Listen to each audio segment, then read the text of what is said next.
ආයුබෝවන් සහෘදත්වය ආදරය සෙනෙහස ක්‍රීඩාව නිදහස මේ හැම දෙයක් ගැනම කතා කරන්න ඒ ගැන විතරක්ම කතා කරන්න අපි වෙන් කරගත්ත අවකාශය CTV වෙත ඔබ බොහෝම ආදරයෙන් ගෞරවයෙන් පිළිගන්නා ගමන් මේ channel එක subscribe කරන්න කියලා ආදරයෙන් ඉල්ලනවා.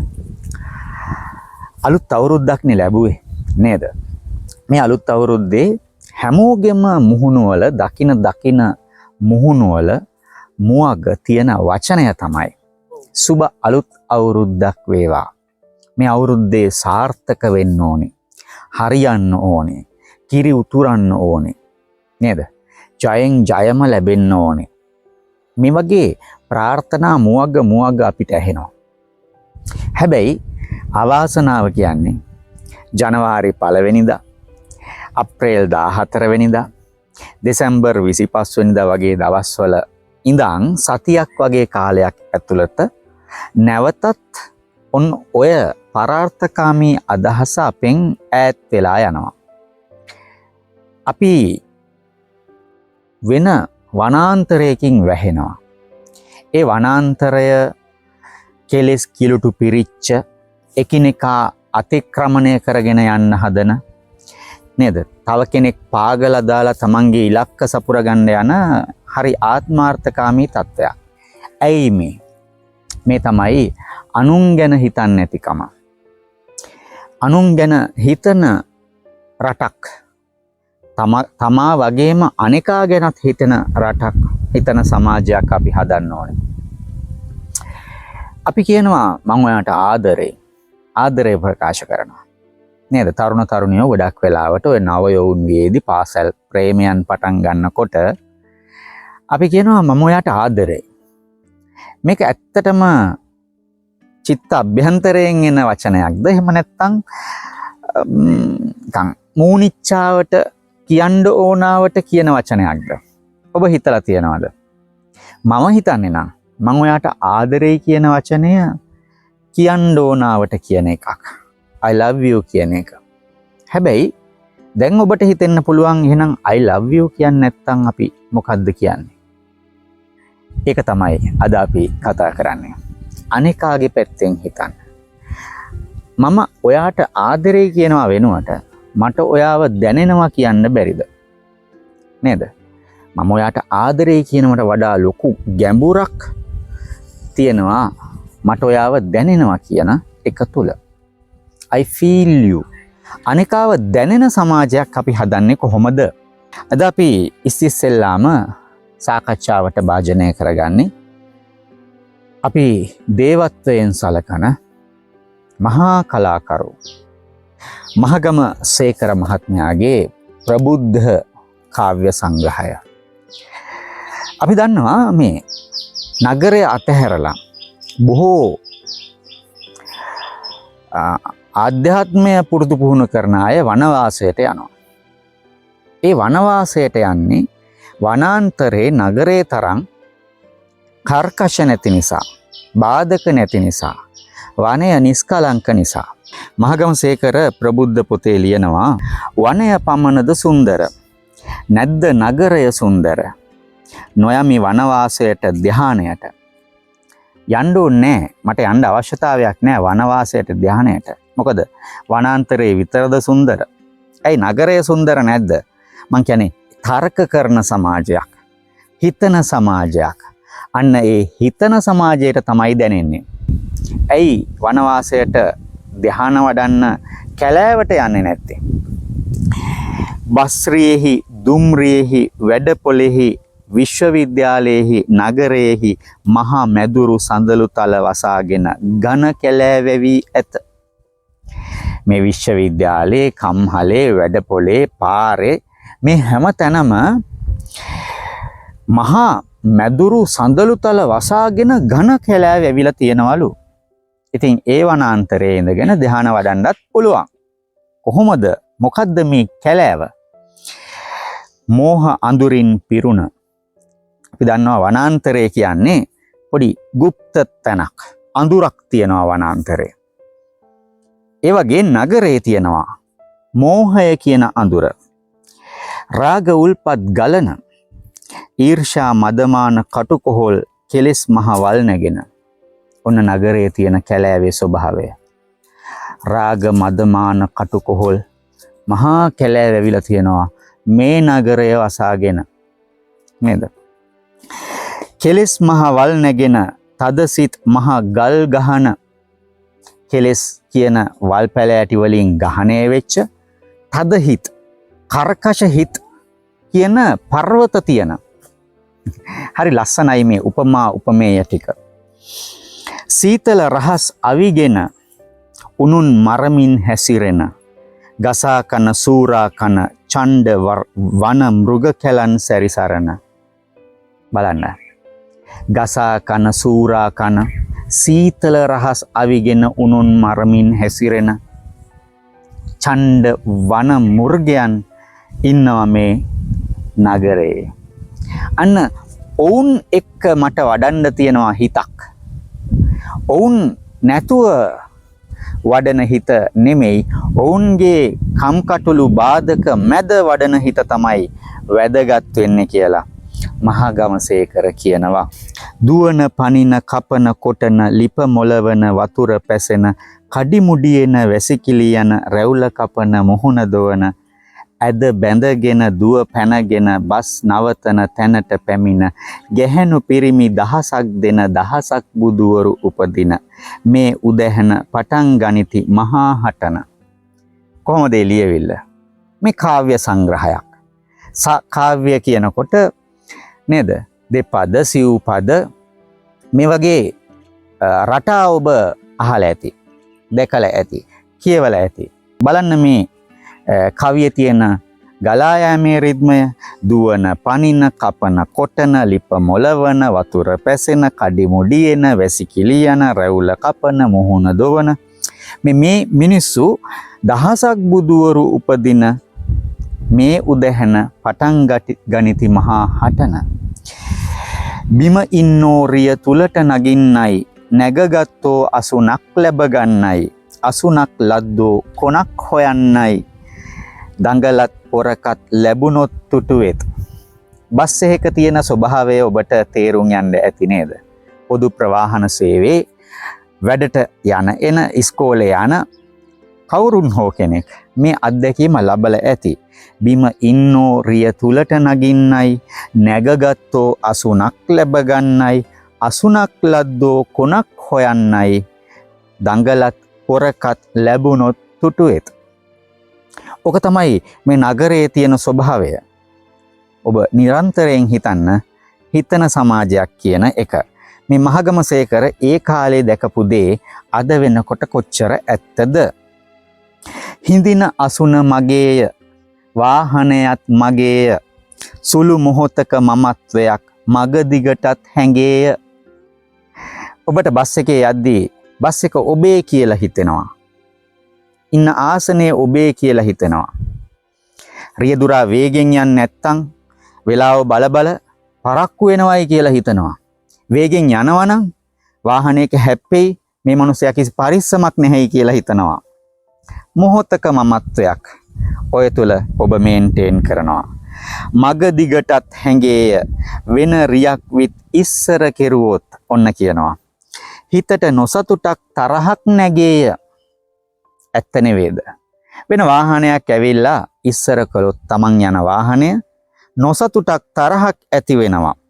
තරංගයෙන් පොරකමින් හිර වෙමින් ගොඩ වෙමින් ඇද්දෙමින් පැද්දෙමින් හිටි ගමන් හිටිපයින් ඒ උනත් ඉවසමින් විහිළුවෙන් තහළුවෙන් ඩකඩකන් දුම්රියෙන් කොළඹයත්. බලන්න මේ පාරේ හිටපු මනුස්සය එකපාරම කවියක අවසානයේදී දුම්රියට අරන් යනවා. කවියා කොච්චර විචිත්‍රද? බස්රියේ යන යුවතිය කොහේ යම්දැයි නොදැනම කෙටි ගවම සුදු වතොර අතරතොර සුදු ලේස් ගෙත්තමක් මදක් පෙන්වයි ලොවට. කාගේ හරි නෙත සිත දිනා ගන්න බයෙන් සංසාරේ ඇවිදිනකොට සරණක් පිළිසරණක් හොයා ගන්න දිලිඳු කමම මිසක අනුරාගය නොවේය එය. මේ අර මහා වනාන්තරය ඇතුලේ ඉන්න නගරය කියන මහා වනාන්තරය ඇතුලේ ඉන්න තව තරුණියෝ බස් එකේ මේ විදිහේ දේවල් කරනවායි කියලා තියෙන්නේ. ඒ කාලේ මේ මං හිතන්නේ 1960 ගණන් වල වගේ ලියවිච්ච පොතක් නේද? ප්‍රථම මුද්‍රණ 1977. 77 දකින අනාගතය කොයි වගේද? කළු මහත බකුසු ඇස් කණ්ණාඩි හිර කලිසම් තරුණයා හැම තැනකම සාක්කු ඇති නමුත් අතේ සතයක් නැති මොහොතක් ඈ ළඟ ඉඳගෙන ඇගෙන්ම උණුසුම් වී ඈ මගහැර යන්න ගියේ කැන්දාගෙන යෑමට බැරි දිලිඳු කමම නිසා මිසක කපටි කමක් නිසා නොවේ. මේ සමාජයේ වර්තමානයේ තියෙන ඇත්ත මේ කලාකාරයෝ කොච්චර විනිවිද දැකලා තියනවද? විනිවිද දැකලා තියනවද? හිතන්න මේ යථාර්ථය කොච්චර සුන්දරද?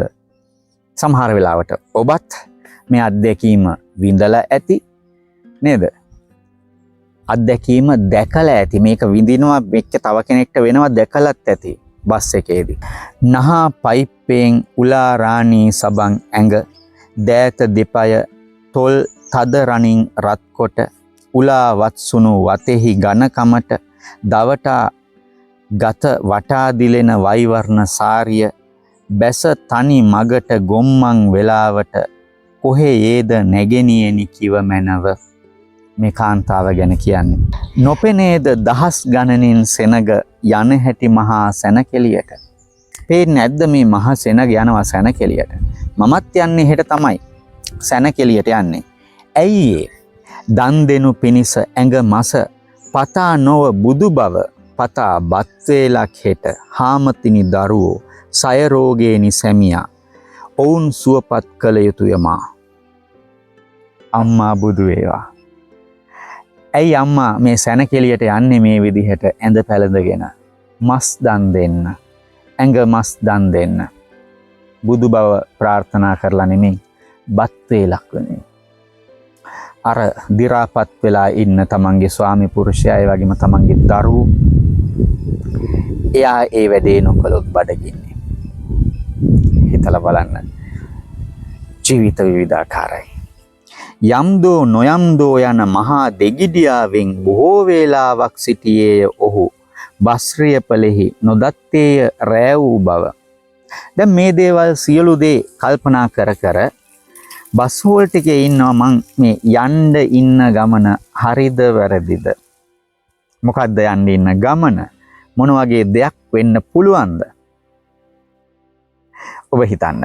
කිසිවෙකු විසින් උර මත තබන ලද්දෙන් සුමිතුරු අතක් මිදී දැහැණින් අවදි විය ඔහු. කෙනෙක් කවුරු හරි ඇවිල්ලා මෙහෙම පිටිපස්සෙන් අත තියනවා. ඒක පොඩි අර තරහින් අර ගේමට තියපු අතක් නෙවෙයි. සුමිතුරු අතක්. ඒ අත තිබ්බ ක්ෂණිකවම අර දැහැණින් මිදී අවදි වෙනවා. එකපාරම පියවි ලෝකෙට එනවා කියලා තමයි කියන්නේ. ඒ ඇගේ සැමියාවිය. මොකද වෙලා තියෙන්නේ? ඇගේ සැමියා. කාගේ සැමියා වෙන්න පුළුවන්ද? අපි කියවගෙන යමු. බීමතින් සිටියේ ඔහු. එයා ඉඳලා තියෙන බීමතින්. එයි මචං මොකද මෙතන? මම් බීලා. පේනවානේ මම් බීලා. අපි බොනවා. ඉතින් මොකද? ඔවනේ නේද? අත්දැකීම් ඇතිනේ. කාටවත්ම අපෙන් වැරද්දක් නෑ නෙව.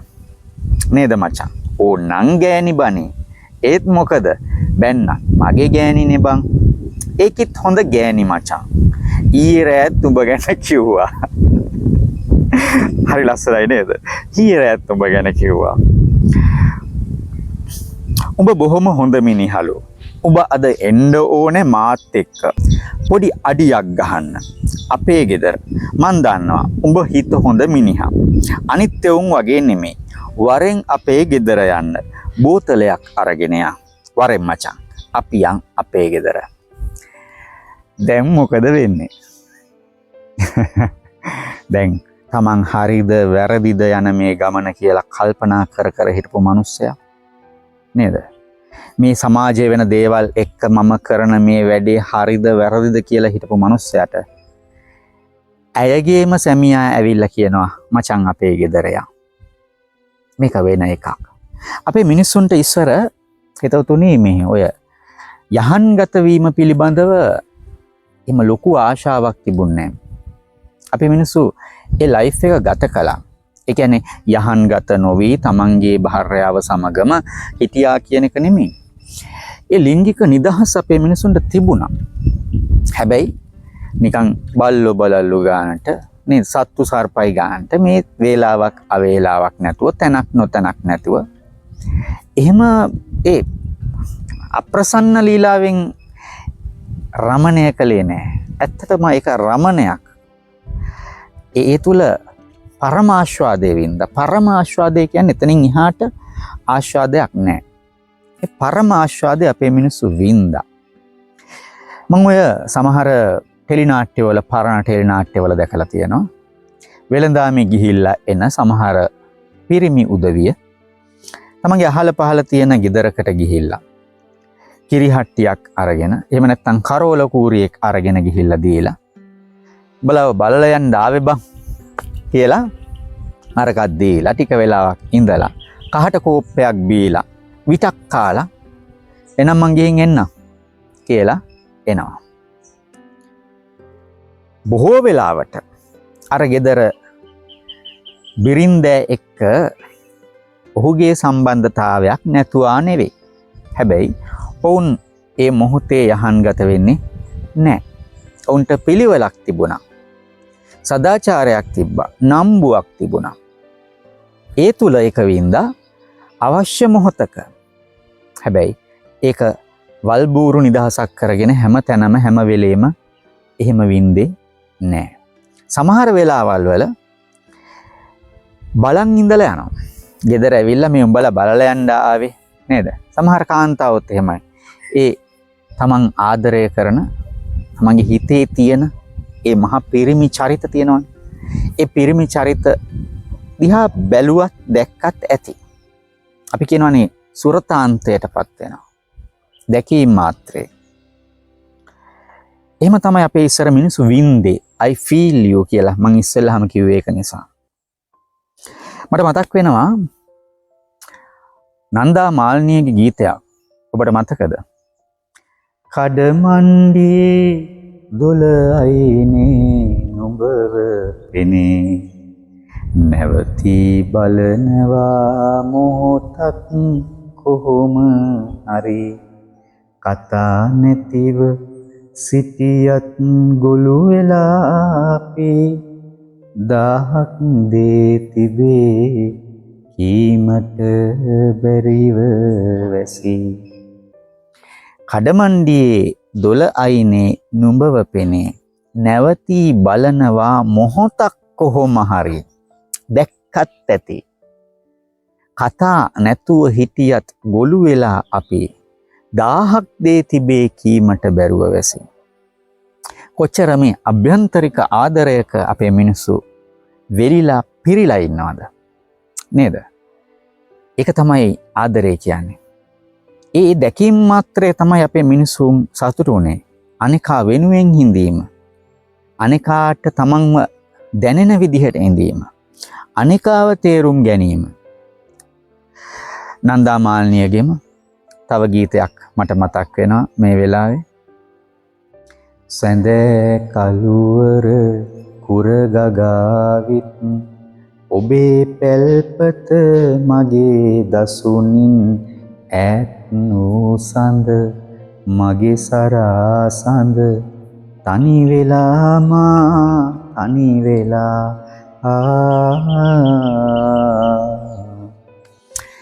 මේ කියන්නේ මේ අඳුර එනකොට තමන්ගේ පෙම්වතාගේ ගෙදර පේන්නේ නැති පෙම්වතියක් කියන ගීතයක්. සැඳෑ කරුවල කුරගගාවිත් චුට්ට ගොම්මන වැටිලා අඳුර වැටෙද්දී ඔබේ පැල්පත මගේ දසුනෙන් ඈත් වූ සඳ. ඔයාගේ පැල්පත ඔයාගේ ගෙදර මගේ දසුනෙන් ඈත් වෙනවා. මට පේන්නේ නැතුව යනවා. මගේ සරාසඳ තනි වෙලා මා තනි වෙලා. එනිසා අපිට කැමති දකින්න. කැමති ඒ ආදරේ විඳින්න. කැමති. එනිසා ඒක ගැන තමයි මේ කතා කරන්නේ. අපි හදන්න ඕනේ එහෙම රටක්. අපිට සමහර වෙලාවට අපේ හිතේ තියෙන හැම දෙයක්ම ක්‍රියාවට නංවා ගන්න බැරි වෙන්න පුළුවන්. අපි කැමැතිම කාන්තාව කැමැතිම පිරිමියා අපිට නොලැබෙන්න පුළුවන්. අපි කැමැතිම කෙනෙක්ගේ පහස නොලැබී දැකලා විතරක් සතුටු වෙන්න පුළුවන්. හැබැයි අනේකා වෙනුවෙන් අපි ඒක හරි ඉවසා දරාගෙන ඉන්න ඕනේ. මේ කලාවෙන් සාහිත්‍යයෙන් අපිට දෙන පණිවිඩය ඒක. අනේකා වෙනුවෙන් ජීවත් වෙන එක. එහෙම වුණොත් මම හිතන්නේ මේ ආරවුල් නේද? අද තියෙන නඩු කටයුතු ගොඩාක් වෙලාවට විසඳ ගන්න අපිට පුළුවන්.